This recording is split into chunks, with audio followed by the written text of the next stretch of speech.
श्री शिवाय नमस्तुभ्यम। हर हर महादेव। आप सभी के जीवन में भगवान महादेव, भगवान श्री हरि और माता गौरी की कृपा हमेशा बनी रहे। शिव महापुराण की आज की कथा में आप श्रवण करेंगे शिवलिंग की स्थापना, उसके पूजन की विधि और उसके लक्षणों का वर्णन तथा शिव पद की प्राप्ति कराने वाले सत्कर्मों के विवेचन का वर्णन। आइए कथा प्रारंभ करते हैं। प्रेम से बोलिए गौरी पुत्र गणेश की जय। सूत जी कहते हैं, हे सौनक जी, श्रवण, कीर्तन और मनन जैसे साधनों को करना प्रत्येक के लिए सुगम नहीं है।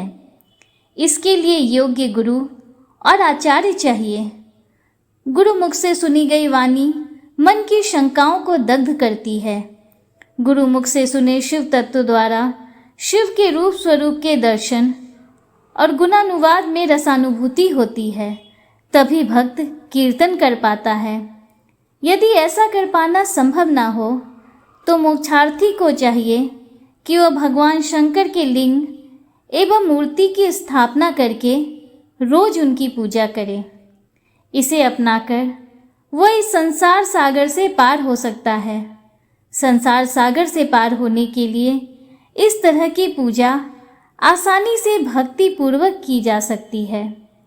अपनी शक्ति एवं सामर्थ्य के अनुसार धन राशि से शिवलिंग या शिव मूर्ति की स्थापना कर भक्ति भाव से उसकी पूजा करनी चाहिए। मंडप, गोपुर, तीर्थ, मठ एवं क्षेत्र की स्थापना कर उस सब का आयोजन कराना चाहिए तथा पुष्प, धूप, वस्त्र, गंध, दीप तथा पुआ और तरह तरह के भोजन नैवेद्य के रूप में अर्पित करने चाहिए। श्री शिव जी ब्रह्म रूप और निष्कल अर्थात कला रहित भी हैं और कला सहित भी। मनुष्य इन दोनों स्वरूपों की पूजा करते हैं। शंकर जी को ही ब्रह्म पदवी भी प्राप्त है। कलापूर्ण भगवान शिव की मूर्ति पूजा भी मनुष्यों द्वारा की जाती है और वेदों ने भी इस तरह की पूजा की आज्ञा प्रदान की है। सनत कुमार जी ने पूछा, हे नंदिकेश्वर, पूर्व काल में उत्पन्न हुए लिंग, बेर अर्थात मूर्ति की उत्पत्ति के संबंध में आप हमें विस्तार से बताइए। नंदिकेश्वर ने बताया, मुनीश्वर, प्राचीन काल में एक बार ब्रह्मा और विष्णु के मध्य युद्ध हुआ तो उनके बीच स्तंभ रूप में शिवजी प्रकट हो गए। इस प्रकार उन्होंने पृथ्वी लोक का संरक्षण किया। उसी दिन से महादेव जी का लिंग के साथ साथ मूर्ति पूजन भी जगत में प्रचलित हो गया। अन्य देवताओं की साकार अर्थात मूर्ति पूजा होने लगी, जो कि अभिष्ट फल प्रदान करने वाली थी, परंतु शिवजी के लिंग और मूर्ति दोनों रूप ही पूजनीय हैं। नंदिकेश्वर बोले, पूर्व काल में श्री विष्णु जी अपनी पत्नी श्री लक्ष्मी जी के साथ शेष शैया पर शयन कर रहे थे। तब एक बार ब्रह्मा जी वहां पहुंचे और विष्णु जी को पुत्र कहकर पुकारने लगे, पुत्र उठो, मैं तुम्हारा ईश्वर तुम्हारे सामने खड़ा हूं। यह सुनकर विष्णु जी को क्रोध आ गया। फिर भी शांत रहते हुए वो बोले, पुत्र तुम्हारा कल्याण हो, कहो अपने पिता के पास कैसे आना हुआ। यह सुनकर ब्रह्मा जी कहने लगे, मैं तुम्हारा रक्षक हूँ, सारे जगत का पितामह हूँ, सारा जगत मुझ में निवास करता है। तू मेरी नाभि कमल से प्रकट होकर मुझसे ऐसी बातें कर रहा है। इस प्रकार दोनों में विवाद होने लगा। तब वे दोनों अपने को प्रभु कहते कहते एक दूसरे का वध करने को तैयार हो गए। हंस और गरुड़ पर बैठे दोनों परस्पर युद्ध करने लगे। ब्रह्मा जी के वक्षस्थल में विष्णु जी ने अनेक अस्त्रों का प्रहार करके उन्हें व्याकुल कर दिया। इससे कुपित हो ब्रह्मा जी ने भी पलटकर भयानक प्रहार किए। उनके पारस्परिक आघातों से देवताओं में हलचल मच गई। वे घबराए और त्रिशूलधारी भगवान शिव के पास गए। उन्हें सारी व्यथा सुनाई। भगवान शिव अपनी सभा में उमा देवी सहित सिंहासन पर विराजमान थे और मंद मंद मुस्कुरा रहे थे। महादेव जी बोले, पुत्रों, मैं जानता हूं कि तुम ब्रह्मा और विष्णु के परस्पर युद्ध से बहुत दुखी हो। तुम डरो मत, मैं अपने गणों के साथ तुम्हारे साथ चलता हूं। तब भगवान शिव अपने नंदी पर आरूढ़ हो देवताओं सहित युद्ध स्थल की ओर चल दिए। वहां छिपकर वे ब्रह्मा विष्णु के युद्ध को देखने लगे।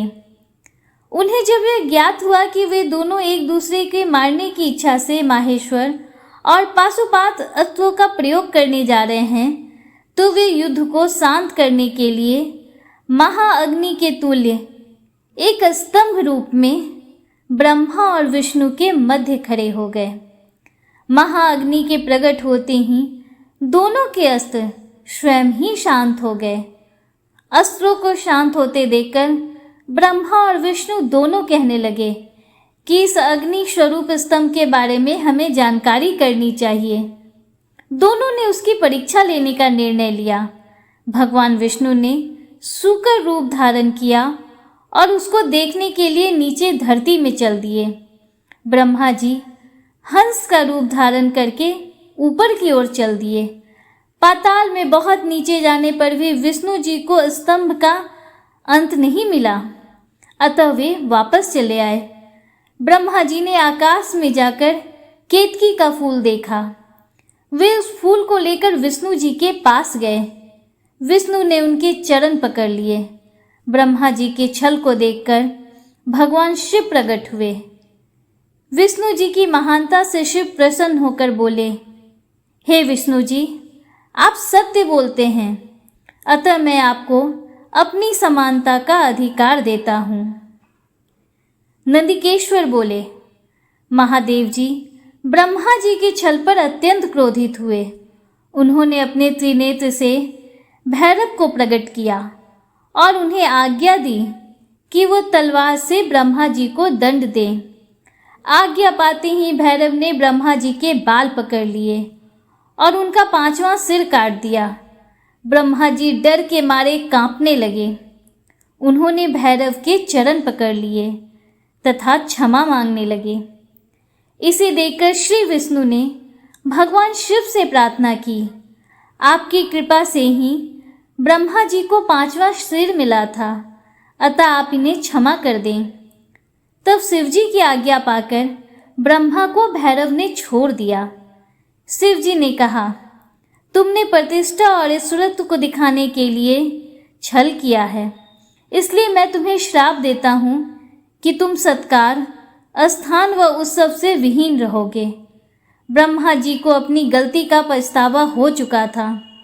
उन्होंने भगवान शिव के चरण पकड़कर क्षमा मांगी और निवेदन किया कि वे उनका 5वां सिर पुनः प्रदान करें।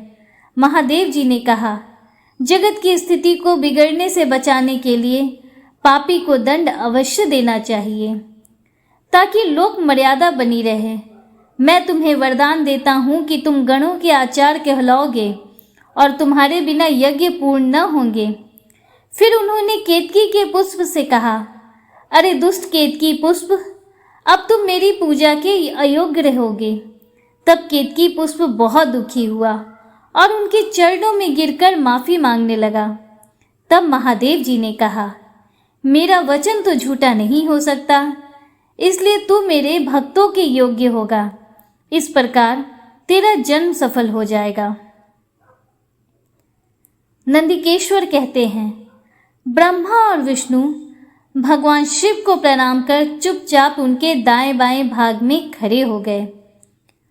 उन्होंने पूजनीय महादेव जी को श्रेष्ठ आसन पर बैठाकर पवित्र वस्तुओं से उनका पूजन किया। दीर्घकाल तक स्थिर रहने वाली वस्तुओं को पुष्प वस्तु तथा अल्पकाल तक टिकने वाली वस्तुओं को प्राकृत वस्तु कहते हैं।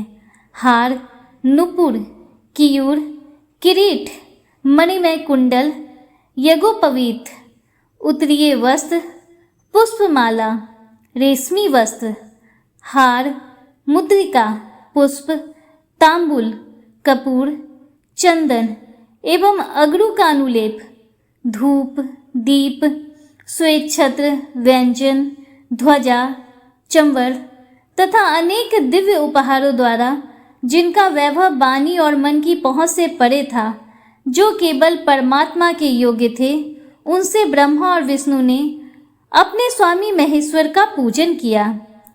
इससे प्रसन्न होकर भगवान शिव ने दोनों देवताओं से मुस्कुरा कर कहा, पुत्रों, आज तुम्हारे द्वारा की गई पूजा से मैं बहुत प्रसन्न हूँ। इसी कारण यह दिन परम पवित्र और महान होगा। यह तिथि शिवरात्रि के नाम से प्रसिद्ध होगी और मुझे परम प्रिय होगी। इस दिन जो मनुष्य मेरे लिए अर्थात निराकार रूप की या मेरी मूर्ति अर्थात साकार रूप की दिन रात निराहार रहकर अपनी शक्ति के अनुसार निश्चल भाव से यथोचित पूजा करेगा, वह मेरा परम प्रिय भक्त होगा। पूरे वर्ष भर निरंतर मेरी पूजा करने पर जो फल मिलता है, वह फल शिवरात्रि को मेरा पूजन करके मनुष्य तत्काल प्राप्त कर लेता है। जैसे पूर्ण चंद्रमा का उदय समुद्र की वृद्धि का अवसर है, उसी प्रकार शिवरात्रि की तिथि मेरे धर्म की वृद्धि का समय है। इस तिथि को मेरी स्थापना का मंगलमय उत्सव होना चाहिए। मैं मार्गशीर्ष मास में आद्रा नक्षत्र से युक्त पूर्णमासी या प्रतिपदा को ज्योतिर्मय स्तंभ के रूप में प्रकट हुआ था। इस दिन जो भी मनुष्य पार्वती सहित मेरा दर्शन करता है अथवा मेरी मूर्ति या लिंग की झांकी निकालता है, वह मेरे लिए कार्तिकेय से भी अधिक प्रिय है। इस शुभ दिन मेरे दर्शन मात्र से पूरा फल प्राप्त होता है। यदि दर्शन के साथ मेरा पूजन भी किया जाए तो इतना अधिक फल प्राप्त होगा कि वाणी द्वारा उसका वर्णन नहीं किया जा सकता। लिंग रूप में प्रकट होकर मैं बहुत बड़ा हो गया था, अतः लिंग के कारण यह भूतल लिंग स्थान के नाम से प्रसिद्ध हुआ। जगत के लोग इसका दर्शन और पूजन कर सकें, इसके लिए यह अनादि और अनंत ज्योति स्तंभ अथवा ज्योतिर्मय लिंग अत्यंत छोटा हो जाएगा। यह लिंग सब प्रकार के भोग सुलभ कराने वाला तथा भोग और मोक्ष का एकमात्र साधन है। इसका दर्शन, स्पर्श और ध्यान प्राणियों को जन्म और मृत्यु के कष्ट से छुड़ाने वाला है। शिवलिंग के यहाँ प्रकट होने के कारण यह स्थान अरुणाचल नाम से प्रसिद्ध होगा तथा यहाँ बड़े बड़े तीर्थ प्रकट होंगे। इस स्थान पर रहने या मरने से जीवों को मोक्ष प्राप्त होगा। मेरे दो रूप हैं, साकार और निराकार। पहले मैं स्तंभ रूप में प्रकट हुआ, फिर अपने साक्षात रूप में। ब्रह्म भाव मेरा निराकार रूप है तथा महेश्वर भाव मेरा साक्षात रूप है। ये दोनों ही मेरे सिद्ध रूप हैं। मैं ही परम ब्रह्म परमात्मा हूँ। जीवों पर अनुग्रह करना मेरा कार्य है। मैं जगत की वृद्धि करने वाला होने के कारण ब्रह्म कहलाता हूँ। सर्वत्र स्थित होने के कारण मैं ही सबकी आत्मा हूँ। सर्ग से लेकर अनुग्रह तक जो जगत संबंधी 5 कृत्य हैं, वे सदा ही मेरे हैं। मेरी ब्रह्म रूपता का बोध कराने के लिए पहले लिंग प्रकट हुआ, फिर अज्ञात ईश्वरत्व का साक्षात्कार करने के लिए मैं जगदीश्वर रूप में प्रकट हो गया। मेरा सकल रूप मेरे ईश्वरत्व का और निष्कल रूप मेरे ब्रह्म स्वरूप का बोध कराता है। मेरा लिंग मेरा स्वरूप है और मेरे सामीप्य की प्राप्ति कराने वाला है। मेरे लिंग की स्थापना करने वाले मेरे उपासक को मेरी समानता की प्राप्ति हो जाती है तथा मेरे साथ एकत्व का अनुभव करता हुआ संसार सागर से मुक्त हो जाता है। वह जीते जी परमात्मा की अनुभूति करता हुआ शरीर का त्याग कर शिवलोक को प्राप्त होता है, अर्थात मेरा ही स्वरूप हो जाता है। मूर्ति की स्थापना लिंग की अपेक्षा गौण है। यह उन भक्तों के लिए है जो शिव तत्व के अनुशीलन में सक्षम नहीं है। ब्रह्मा और विष्णु ने पूछा, प्रभु, सृष्टि आदि 5 कृत्यों के लक्षण क्या हैं? यह हम दोनों को बताइए। भगवान शिव बोले, मेरे कर्तव्यों को समझना अत्यंत गहन है, तथापि मैं कृपा पूर्वक तुम्हें बता रहा हूँ। सृष्टि, पालन, संहार, तिरोभाव और अनुग्रह मेरे जगत संबंधी 5 कार्य हैं जो नित्य सिद्ध हैं। संसार की रचना का आरंभ सृष्टि कहलाता है। मुझसे पालित होकर सृष्टि का सुस्थिर रहना उसका पालन है। उसका विनाश ही संहार है। प्राणों के उत्कर्म को तिरोभाव कहते हैं। इन सब से छुटकारा मिल जाना ही मेरा अनुग्रह अर्थात मोक्ष है। ये मेरे 5 कृत्य हैं। सृष्टि आदि 4 कृत्य संसार का विस्तार करने वाले हैं। 5वां कृत्य मोक्ष का है। मेरे भक्तजन इन 5 कार्यों को 5 भूतों में देखते हैं। सृष्टि धरती पर, स्थिति जल में, संहार अग्नि में, तिरोभाव वायु में और अनुग्रह आकाश में स्थित है। पृथ्वी से सबकी सृष्टि होती है। जल से वृद्धि होती है। आग सबको जला देती है। वायु एक स्थान से दूसरे स्थान पर ले जाती है और आकाश सबको अनुग्रहित करता है। इन 5 कृत्यों का भार वहन करने के लिए ही मेरे 5 मुख हैं। 4 दिशाओं में 4 मुख और इनके बीच में 5वां मुख है। पुत्रों, तुम दोनों ने मुझे तपस्या से प्रसन्न कर सृष्टि और पालन 2 कार्य प्राप्त किए हैं। इसी प्रकार मेरे विभूति स्वरूप रुद्र और महेश्वर ने संहार और तिरोभाव कार्य मुझसे प्राप्त किए हैं, परंतु मोक्ष मैं स्वयं प्रदान करता हूँ। मैंने पूर्व काल में अपने स्वरूप भूत मंत्र का उपदेश किया है, जो ओंकार रूप में प्रसिद्ध है। यह मंगलकारी मंत्र है। सर्वप्रथम मेरे मुख से ओंकार प्रकट हुआ, जो मेरे स्वरूप का बोध कराता है। इसका स्मरण निरंतर करने से मेरा ही सदा स्मरण होता है। मेरे उत्तरवर्ती मुख से आकार का, पश्चिम मुख से उकार का, दक्षिण मुख से मकार का, पूर्ववर्ती मुख से बिंदु का तथा मध्यवर्ती मुख से नाद का प्रकटीकरण हुआ था। इस प्रकार इन 5 अवयवों से ओंकार का विस्तार हुआ है। इन 5 अवयवों के एकाकार होने पर प्रणव ओम नामक अक्षर उत्पन्न हुआ। जगत में उत्पन्न सभी स्त्री पुरुष इस प्रणव मंत्र में व्याप्त हैं। यह मंत्र शिव शक्ति दोनों का बोधक है। इसी से पंचाक्षर मंत्र ओम नमः शिवाय की उत्पत्ति हुई है। यह मेरे साकार रूप का बोधक है। इस पंचाक्षर मंत्र से मातृका वर्ण प्रकट हुए हैं, जो 5 भेद वाले हैं। इसी से शिरोमंत्र सहित त्रिपदा गायत्री का प्राकट्य हुआ है। इस गायत्री से संपूर्ण वेद प्रकट हुए और उन वेदों से करोड़ों मंत्र निकले हैं। उन मंत्रों से विभिन्न कार्यों की सिद्धि होती है। इस पंचाक्षर प्रणव मंत्र से सभी मनोरथ पूर्ण होते हैं। इस मंत्र से भोग और मोक्ष दोनों प्राप्त होते हैं। नंदिकेश्वर कहते हैं, जगदम्बा, उमा, गौरी, पार्वती के साथ बैठे महादेव ने उत्तरवर्ती मुख बैठे ब्रह्मा और विष्णु को पर्दा करने वाले वस्त्र से आच्छादित कर उनके मस्तक पर अपना हाथ रखकर धीरे धीरे उच्चारण कर उन्हें उत्तम मंत्र का उपदेश दिया। 3 बार मंत्र का उच्चारण करके भगवान शिव ने उन्हें शिष्यों के रूप में दीक्षा दी। गुरु दक्षिणा के रूप में दोनों ने अपने आप को समर्पित करते हुए दोनों हाथ जोड़कर उनके समीप खड़े हो जगत गुरु भगवान शिव की इस प्रकार स्तुति करने लगे।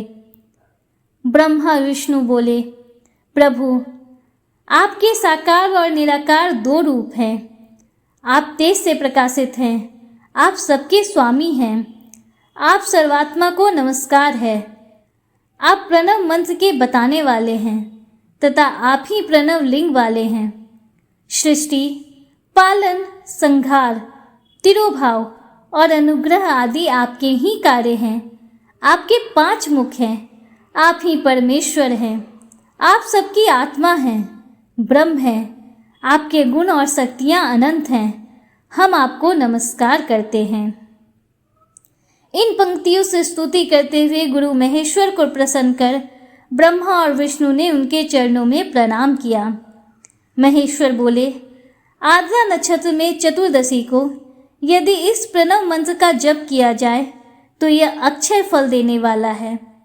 सूर्य की संक्रांति में महा आर्द्रा नक्षत्र में एक बार किया प्रणव जप करोड़ों गुना जप का फल देता है। मृगशिरा नक्षत्र का अंतिम भाग तथा पुनर्वसु का शुरू का भाग पूजा, होम और तर्पण के लिए सदा आर्द्रा के समान ही है। मेरे लिंग का दर्शन प्रातः काल अर्थात मध्याह्न से पूर्व काल में करना चाहिए। मेरे दर्शन पूजन के लिए चतुर्दशी तिथि उत्तम है। पूजा करने वालों के लिए मेरी मूर्ति और लिंग दोनों समान हैं। फिर भी मूर्ति की अपेक्षा लिंग का स्थान ऊंचा है, इसलिए मनुष्यों को शिवलिंग का ही पूजन करना चाहिए। लिंग का ओम मंत्र से और मूर्ति का पंचाक्षर मंत्र से पूजन करना चाहिए। शिवलिंग की स्वयं स्थापना करके या दूसरों से स्थापना करवाकर उत्तम द्रव्यों से पूजा करने से मेरा पद सुलभ होता है। इस प्रकार दोनों शिष्यों को उपदेश देकर भगवान शिव अंतर ध्यान हो गए। श्री शिवाय नमस्तुभ्यं, हर हर महादेव। आज की कथा का समापन हुआ। आज की कथा में आपने रसपान किया शिवलिंग की स्थापना, उसके पूजन की विधि और उसके लक्षणों का वर्णन। उम्मीद करती हूँ कि आगे की कथा के लिए आप कल भी हमारे साथ जुड़े रहेंगे। अगर वीडियो आपको थोड़ी भी पसंद आई है तो वीडियो को लाइक कीजिए, दूसरों के साथ शेयर कीजिए, कमेंट में हर हर महादेव, जय श्री राधे कृष्णा जरूर लिखिए। अगर आप हमारे चैनल पर पहली बार आए हैं तो चैनल को सब्सक्राइब कीजिए, बेल आइकन जरूर प्रेस कीजिए, जिससे आगे भी आपको ऐसी ही रोचक जानकारियाँ मिलती रहें। मिलते हैं आपसे अगले वीडियो में, तब तक के लिए हर हर महादेव, जय श्री राधे कृष्णा, राधे राधे।